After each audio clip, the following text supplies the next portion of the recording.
మొత్తం భారతదేశంలో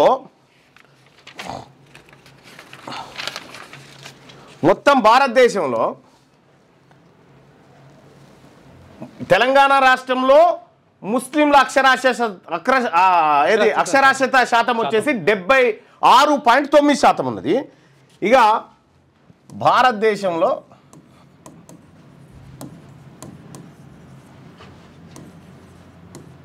ముస్లిం అక్షరాస్యత IAS IPS భారతదేశంలో ఉన్నటువంటి ముస్లిం IAS IPSలు ఎంతమంది ఉన్నారు? IASలు వచ్చేసి 180 మంది, IPSలు వచ్చేసి 151 మంది. ఇది ముస్లిం మొత్తం IASలో 3.1%, ఇది 3%, అంతే. ఇగో ఇది ముస్లింలు IASలు IPS అధికారులుగా ఇంతమంది ఉన్నారా మొత్తం దాదాపు 10,000 మందిలా. 10,000 మందిలో ఉన్నది గీళ్ళు. వీళ్ళని విద్యాపరంగా ముందుకు తీసుకుపోవాలని 2005లో మన్మోహన్ ప్రభుత్వం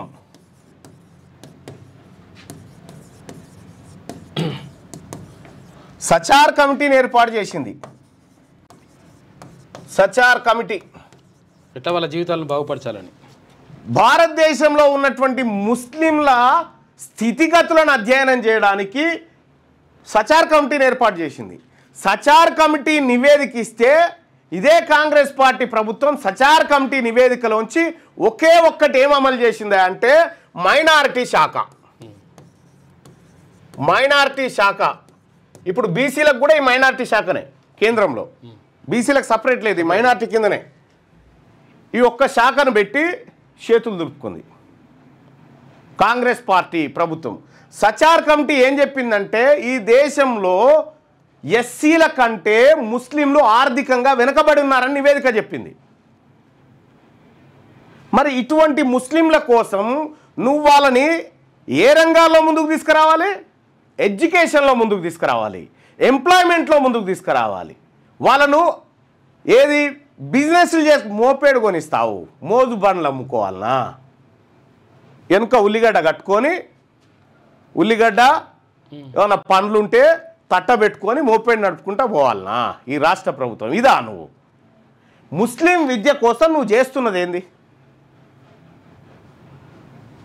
ఇది తెలంగాణ రాష్ట్రంలో జూబ్లీ హిల్స్ బై ఎలక్షన్స్ కోసం కాంగ్రెస్ పార్టీ ఆడుతున్నటువంటి నయా డ్రామా. ఇది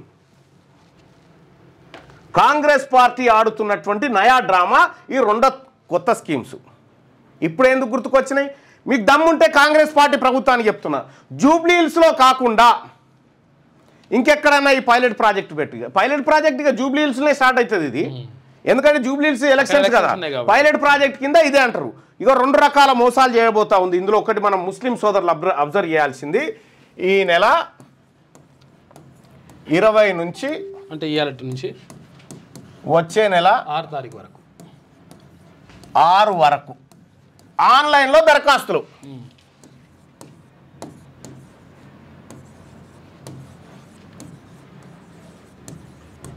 ఆన్లైన్లో దరఖాస్తులు ఇక కరెక్ట్గా ఇదే నెల, ఇది సెప్టెంబర్ నెక్స్ట్ అక్టోబర్ కదా. మాగంటి గోపీనాథ్ గారు ఎప్పుడు చనిపోయిండు?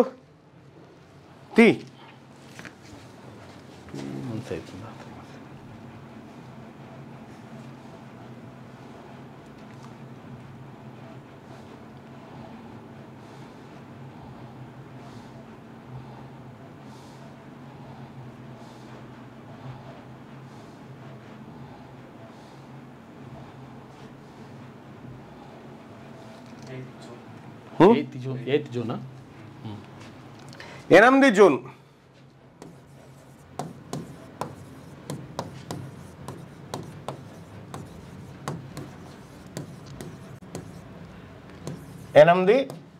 జూన్ నెలలో చనిపోయిండు. ఓకేనా? అయితే ఒక ఎమ్మెల్యే చనిపోయిన తర్వాత 6 నెలల లోపల ఎన్నికలు నిర్వహించాలి. అంటే జూన్ నుంచి ఎప్పటి వరకు అన్నట్టు డిసెంబర్ వరకు అన్నట్టు. డిసెంబర్ వరకు, డిసెంబర్ లోపల ఎన్నికలు నిర్వహించాలి. డిసెంబర్ 8 తారీఖు లోపల ఎన్నిక ప్రక్రియ అయిపోవాలి ఆల్రెడీ. సో ఈ ఎన్నికలు నిర్వహించడానికి ఎలక్షన్ కమిషన్ ప్రాసెసింగ్కి ఎన్ని రోజులు టైం తీసుకుంటుంది? దాదాపు ఒక 2 నెలల పైచిలకు కాలం తీసుకుంటుంది. 45 రోజులు అట్లా, 45 నుంచి 2 నెలల దాకా తీసుకుంటుంది. 2 నెలలు తీసుకుంటుంది. ఇప్పుడు ఏంది సెప్టెంబర్, అక్టోబర్ 6 తారీఖు నాడు, అంటే కరెక్ట్గా అక్టోబర్ 7కో 8కో నోటిఫికేషన్ వస్తుంది. అక్టోబర్లో వస్తుంది మొత్తం మీద. అక్టోబర్ 7కో 8కో నోటిఫికేషన్ వస్తుంది. ఈ నోటిఫికేషన్ కోసం, ఈ నోటిఫికేషన్ అనగానే మేము దరఖాస్తులు తీసుకున్నాం ఇద్దాం అనుకున్నాం కానీ మోసం అయిపోయింది, ఎలక్షన్ కమిషన్ పాడుగా నోటిఫికేషన్ వేసింది అని చెప్తారు ఏడా జూబ్లీ హిల్స్లో ఉన్న ముస్లింలకు. నీవు ఈ ముస్లింలకు కాంగ్రెస్ పార్టీ మేనిఫెస్టోలో ఇచ్చినటువంటి హామీలు ఉన్నాయి కదా, అందులో ఎన్ని అమలు చేసినావు చెప్పు? ఏమి అమలు చేయకపోగా కేవలం జూబ్లీ హిల్స్లో ఉన్నటువంటి ముస్లిం ఓట్లను మభ్యపెట్టడానికి కాంగ్రెస్ పార్టీ చేస్తున్నటువంటి ఎత్తుగడ.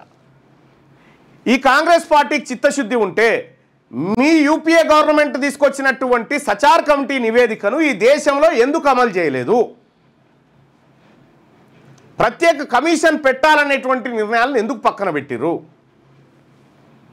ఇక్కడ సచార్ కమిటీ నివేదిక ఆధారంగా ఈ రాష్ట్ర ప్రభుత్వం గుర్తించిన ముస్లింల సాధక బాధకాలు ఏంటి ఉన్నాయా? నువ్వు ఏమంటున్నావు? ఇక్కడ దరఖాస్తులు పెట్టుకో అన్నట. ఎవరు? ఒంటరి మహిళలు, దూదేకుల వాళ్ళు, వీళ్ళందరూ కూడా ఫకీర్లు దరఖాస్తులు పెట్టుకో అన్నట. మరి మొన్న 2025లోనే కదా ప్రతి మనిషి కులము, గోత్రము, నక్షత్రము, ఆదాయము అన్ని లెక్కలు నీ దగ్గర ఉన్నాయి కదా. అన్ని లెక్కలు సమగ్ర కుటుంబ సర్వే లెక్కలు నీ టేబుల్ ముంగటనే ఉన్నాయి కదా. ఏ ముస్లిం ఒంటరి మహిళ, ఏ ముస్లింకు ఏం లేదు, ఏ ముస్లిం బతికెట్లుందో నీ టేబుల్ ముంగట లెక్క ఉంది కదా, ఆ లెక్క తీసి ఇవ్వచ్చు కదా. ఈ దరఖాస్తుల దుకాణం ఏంది? మళ్ళా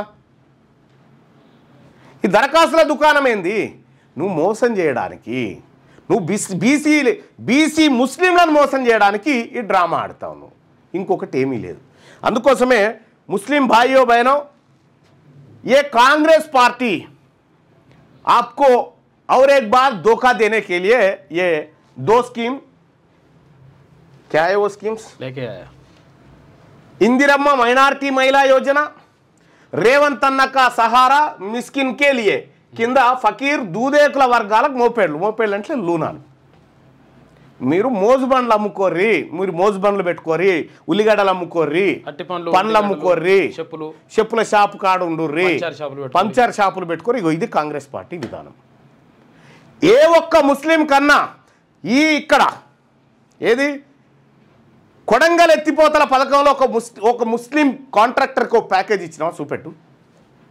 ఒక ముస్లిం కాంట్రాక్టర్కి ఈ మన ప్రభుత్వ స్కీమ్లలో ఏ స్కీమ్లో అతని కాంట్రాక్ట్ ఇచ్చినావు? చూపెట్టు. ఒక ముస్లిం కాంట్రాక్టర్ని తయారు చేసినావా? కనీసం ముస్లిం మంత్రి లేడు.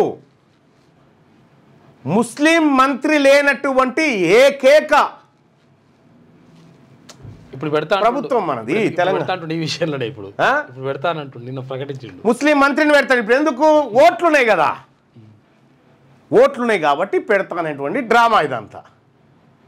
ఏ నాటక్ నై చలేగా రేవంత్ జీ. అక్కడ కేసీఆర్ ఏమో मैं शाद नगर में ऐलान करता हूं, बीआरएस पार्टी एमपी को जिताए तो 4 महीने की अंदर ही 12% रिजर्वेशन अमल करके बताऊंगा, ये केसीआर का वायदा है, मैं वायदा पे पक्का रहूंगा అని ఆడ చెప్పి ఆయన 10 ఏళ్ళైండు. 10 ఏళ్ల నుంచి వాళ్ళ రిజర్వేషన్ పెంచకపోగా ఉన్న వాళ్ళ జీవితాలను నాశనం చేసిండు.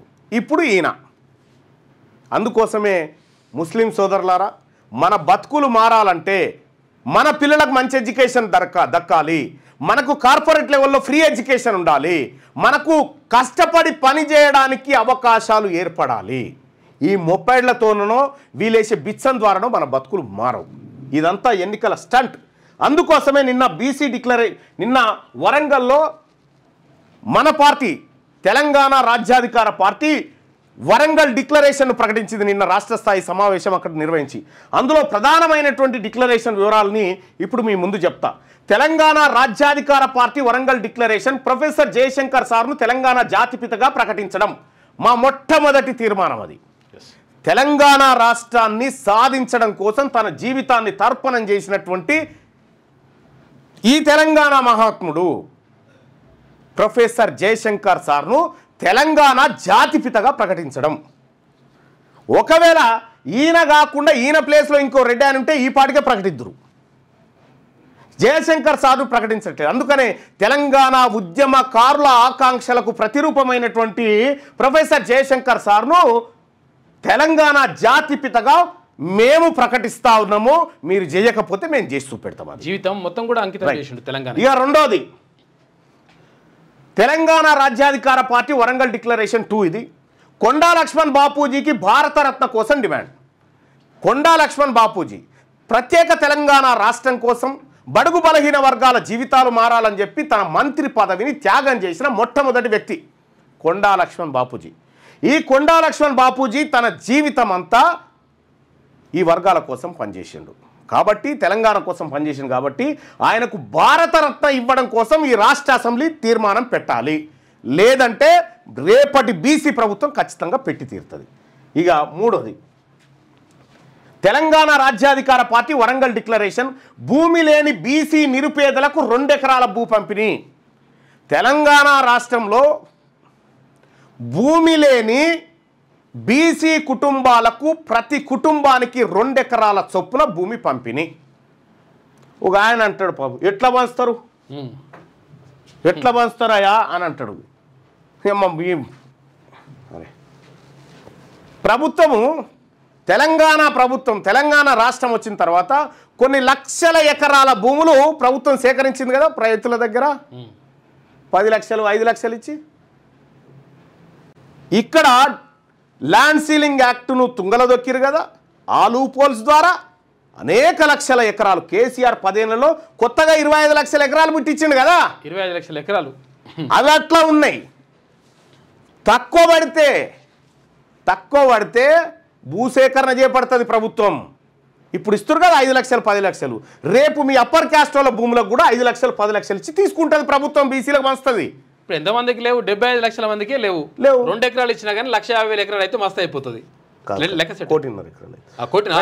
ఇక్కడ భూమి లేని బీసీ పేదలకు 2 ఎకరాల భూ పంపిణీ ఇచ్చి తీరుతుంది ఈ బీసీ ప్రభుత్వం.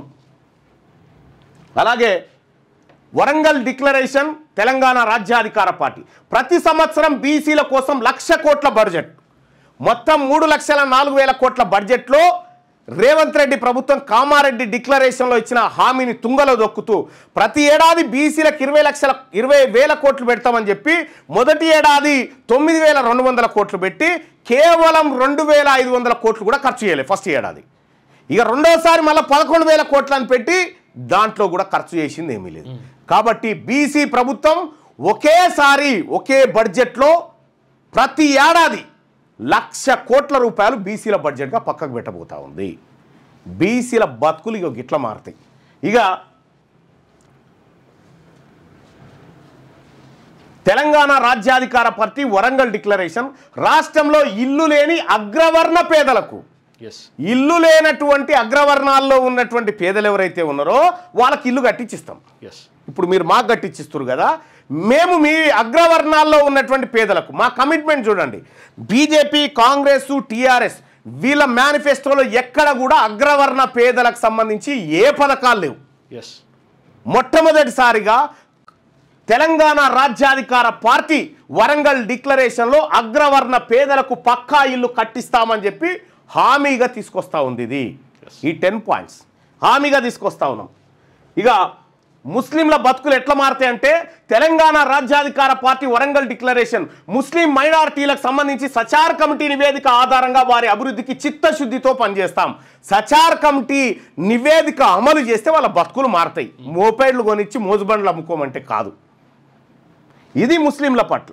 ఇక అలాగే తెలంగాణ రాజ్యాధికార పార్టీ వరంగల్ డిక్లరేషన్ విద్యా ఉద్యోగ రంగాల్లో జనాభా ప్రాతిపదికన రిజర్వేషన్లు అమలు చేస్తాం. అంటే ఎవరి జనాభా ఎంతో వారికంతా, ఎవరెంతో రాహుల్ గాంధీ చెప్తా ఉన్నాడుగా, జితనే ఉస్సేదారి ఉత్తినే బాగేదారి అని చెప్పి. ఈ ఇస్సేదారి బాగేదారికి తెలంగాణ రాష్ట్రంలో సరైన అర్థమే చూపించింది మీ రెడ్డి ప్రభుత్వం.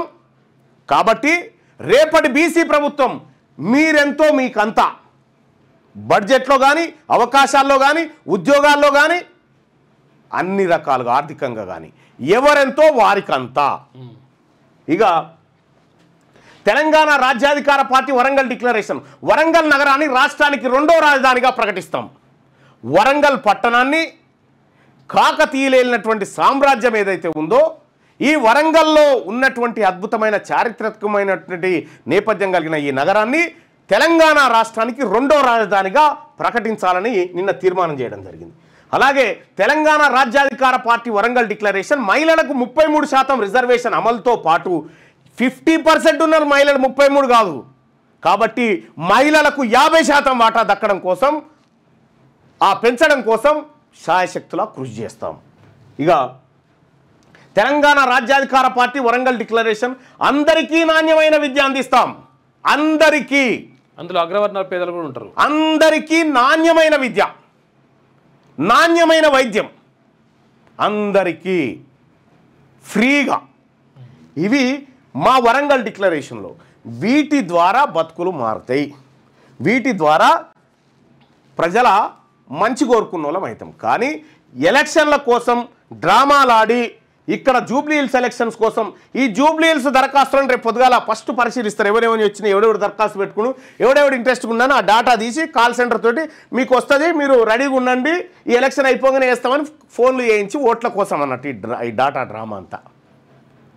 అందుకోసమే मुस्लिम भाइयों बहनों, हमारे प्यारे बीसी मुस्लिम भाइयों बहनों, कांग्रेस ने जो वादा कर रही वो भी झूठा है. ये चुनाव होने के बाद आपको धोखा देने के लिए तैयार है कांग्रेस पार्टी. मुस्लिम के लिए इस राज्य में जो लोग करते वो तेलंगाना राज्याधिकार पार्टी करते ओनली. కాబట్టి ఈ మోసపూరితమైనటువంటి నీకు దమ్ముంటే, ఇదే కాంగ్రెస్ పార్టీకి దమ్ముంటే ఈ స్కీము 30 కోట్లు ఏ లెక్కన ఎంతమంది దరఖాస్తు చేసుకున్నారో లెక్క రావాలి కదా. మరి 30 కోట్లు ఎట్లా పెట్టినావు కరెక్ట్గా? నువ్వు దరఖాస్తు చేసుకున్నాక ఎన్ని పైసలు కావాలనేది లెక్క రావాలి కదా. నువ్వు దరఖాస్తు పెట్టుకుని 1000 మంది దరఖాస్తు చేసుకుంటే 1000 మందికి ఒక్కొక్క కోటి చొప్పున గిట్టిస్తే ఈ 10 కోట్లు అవుతాయి అని చెప్పొచ్చు. నీకాడ దరఖాస్తులే రాలే, ఎంతమంది దరఖాస్తు చేసుకురో లేవు, కానీ 30 కోట్లను ఏంది ఈ మభ్య పెట్టడానికి వాడుతున్నటువంటి సంఖ్య. తస్మాత్ జాగ్రత్త. మీ వ్యాపారం అభివృద్ధి కావాలని కోరుకుంటున్నారా? అయితే వెంటనే క్యూనస్ని సంప్రదించండి. Schools, colleges, banks, shops, office promotions, land promotions, political promotions, restaurant promotions, hospital promotions, పుట్టినరోజు వేడుకలు, శుభకార్యాలు, వ్యాపారాలు ఏవైనా, సందర్భం ఏదైనా ఇప్పుడే క్యూనస్ ద్వారా తెలియజేయండి. మీ వ్యాపారాన్ని అభివృద్ధి చేసుకోండి.